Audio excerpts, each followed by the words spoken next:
campaign for Patreon.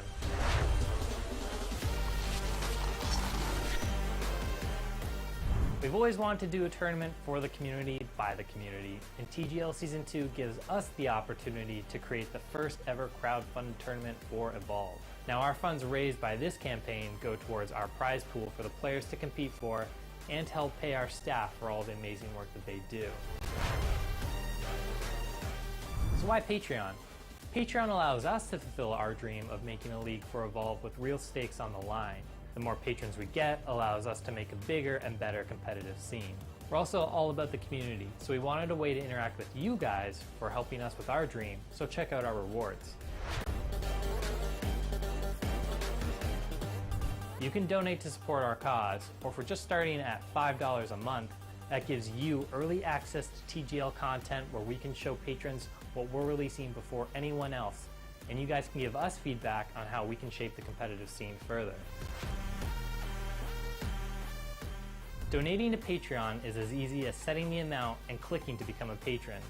Fill out all the information and away you go. All the money will go directly into our prize pool and to pay for our staff, like our caster's Nikki, meaning he won't have to starve tonight. It also gives us stakes on the line for players to compete over. Help us support the greatest league Evolve has ever seen by becoming a patron.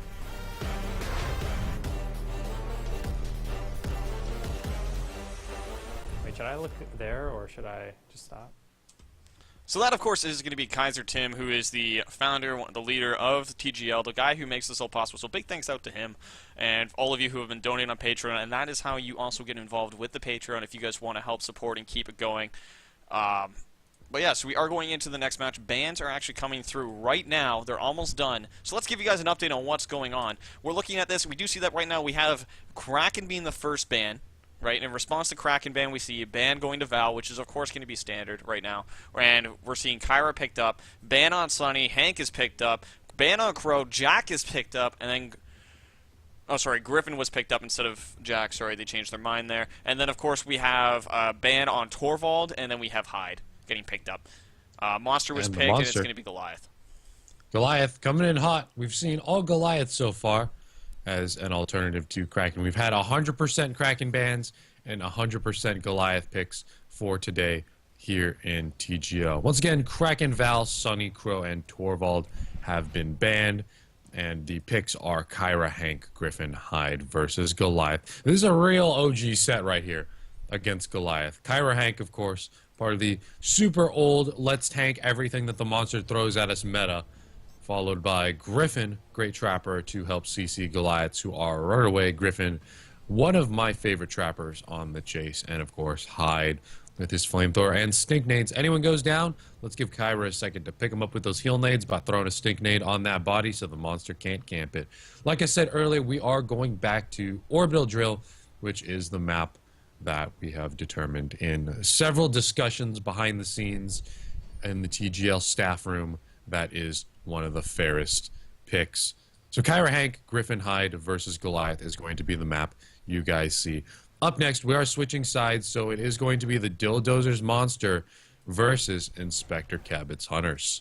Let's see how they do. And actually, let's see who they throw from the Dildozer squad on the Goliath, because I'm actually not sure which of these Dildozer's players is going to be also playing the Monster. What do we got here? We got Dylan Fry, of course, coming through as the monster against a generic on Griffin. We got Frankenstein on Hyde. We got Monkeybot on Hank. And, of course, we have Thonar on Medic. So it's going to be interesting to see how they play this. It is going to be an accelerated Griffin due to the Kyra ability, which gives them a little bit of a speed boost and being able to keep up with the monster, keep the harpoons going in, and stop the monster from getting away. And especially with Goliath, you're basically putting him on a leash, taking the dog for a walk if you land all those harpoons. Oh, yeah. We do that all the time on PS4, calling it taking the dog for a walk. Walking the Goliath, getting that Sunny Val and Griffin in there, so hard to break. You're chasing him around for that entire 70-second dome cooldown and then some if you're feeling real mean. Hopping in here, it looks like Dylan Frey is on the Goliath. Like I said, he also knows how to play a mean Bob, so I don't know if he's going to throw that out there. But for the starting pick seeds, I want to read those out here for us. Starting picks, we are actually looking at the abilities. We have a 1-point Leaf Smash, 1-point Fire Breath, 1-point Charge, which is going to be a high traversal with a little bit of farming. That's what you use the Fire Breath for, while the Leaf Smash and Charge are being used in order to get distance. We are seeing a little bit of delay on the spawns, which means he's going to go ahead on the route. He's actually going to change it up and go towards the south. If you look at the Hunter team, though, we are seeing movement speed being picked up by the Assault, reload being picked on both Kyra and Hank. So that means Hank wants to be able to recharge in between shields, so he's looking to do a quick burst shield as opposed to keeping it on and being able to do more than one ability. This might mean that, you know, the monster has the ability to burn through the shields, and then we'll be able to get a quick attack in if he's able to pick up that it's reload as opposed to capacity. We do see that we do have jetpack recharge as well being used by the Trapper, which means he's going to be able to traverse the map a lot more effectively, being able to use that jetpack, get himself across, get himself into the right position, and vertical, which is a key part of it. So we're looking at it right now.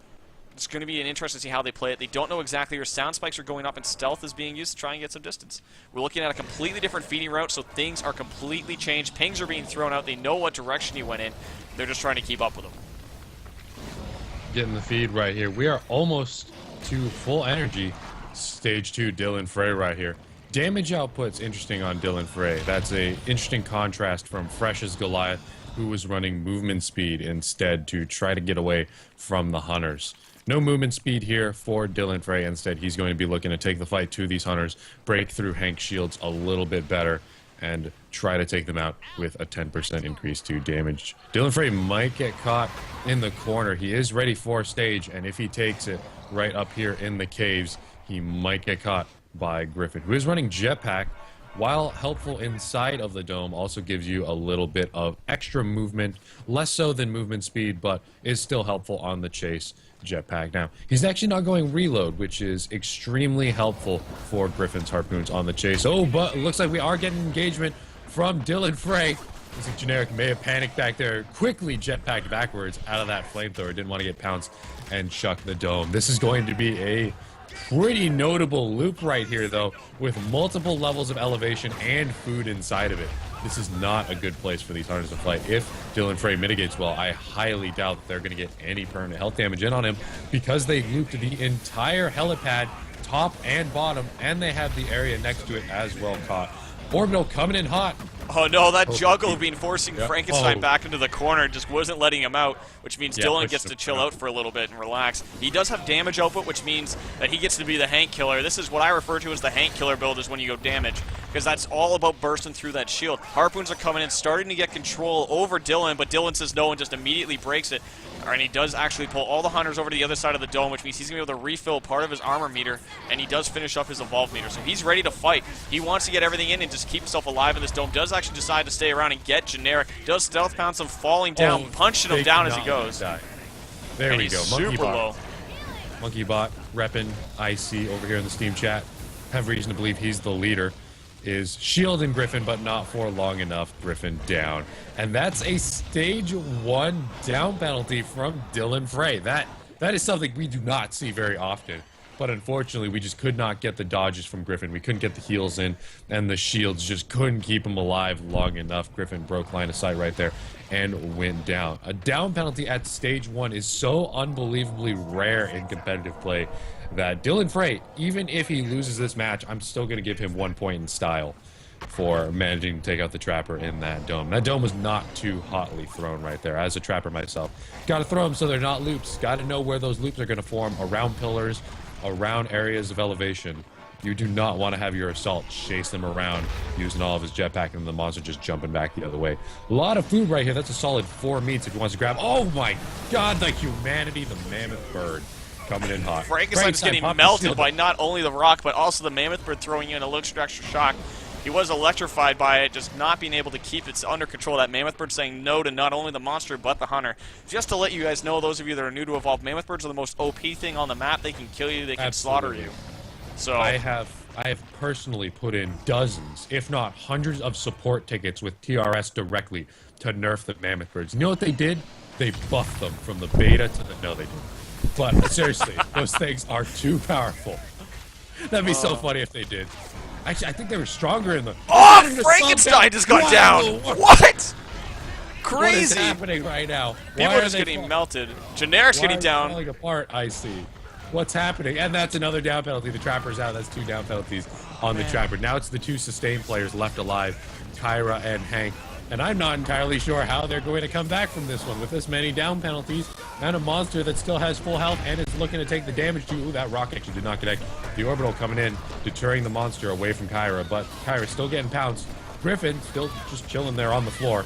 Gets knocked into the plant, putting him down on the ground with a quick punch after it. Frankenstein's getting low. Needs to get a pick up. The Armadon's actually joining in on the fun. Frankenstein's on the run, but not only from the monster, but from everyone as the Armadon was chasing him as well. Dylan's the only one hunting him down, and he's showing that who's the monster now as he's coming through with a victory, giving his team an extra point going into the next round. That was a ridiculously clean victory. The Hunter stats is literally 0 damage done.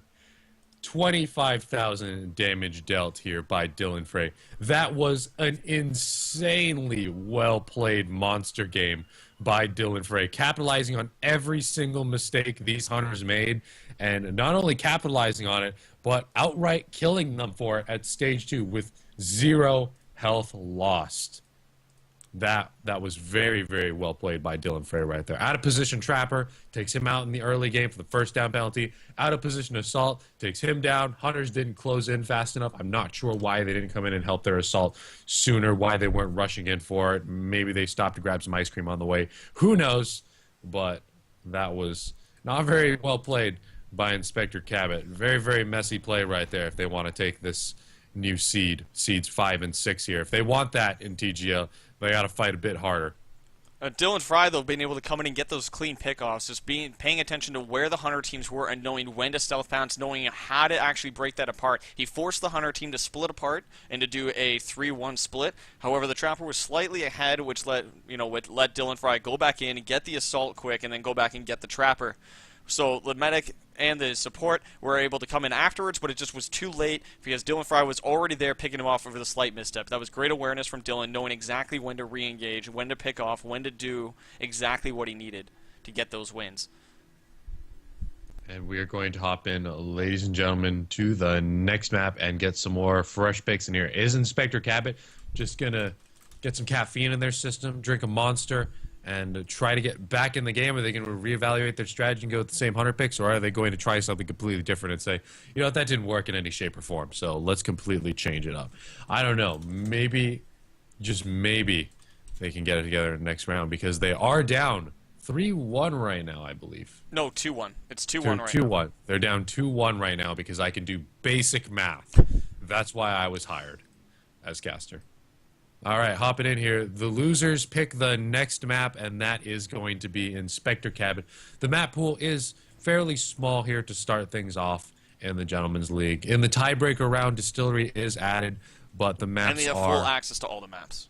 Yeah, all the maps are available, unlike the first round where Orbital Drill is the only map. But let's see what Inspector Cabot chooses. They can, once again, if they really, really want to, play Orbital Drill.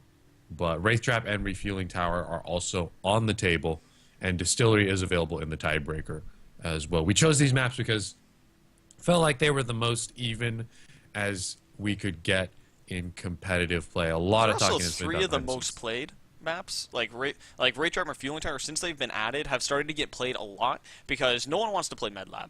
Like, it's still getting played, but that's a Hunter team pick. Right, because the Hunter teams have such a predominant advantage with not only the fact that it's a small map with a minimum area in the middle, much like Armory. Barracks now has the alternative route, but maybe we're going to see something changed on Medlab in the future. Who knows? But yeah, with that small area, also with the ability to use Bucket on Medlab, which is something we've seen every once in a while, it gets picked up with Torvald and Bucket being able to shoot from underneath. It's a map that we're starting to see less and less as time goes on because Hunter teams are just getting too dang good at that game with the Medlab. Like, they're able to play that game and get full control of the entire map. And they just do such an exceptional job with it. And Medlab, of course, one of the hardest maps, I'd say, and I think a lot of competitive players would agree with me, that Medlab, not so hot for the monster, so that one's not in the pool. You know, one thing that's in common, Wraith Trap, Orbital, Refueling Tower, and Distillery, is these maps are all pretty circular, relatively circular. I'm thinking of the Dam, which is more of a V-shaped map split in top and bottom. These maps are more circular based. We have Wraith Trap, of course, the foresty area, the helipad, the deserty areas. refueling tower, which is going to be played up next. You have that northern section with the town, the river, and then the southern section, the part of the map that I hate the most because there's blitz leopards and armadons and mammoth birds down there. It's all bad. You got the beaver cave down there as well. And we do have the band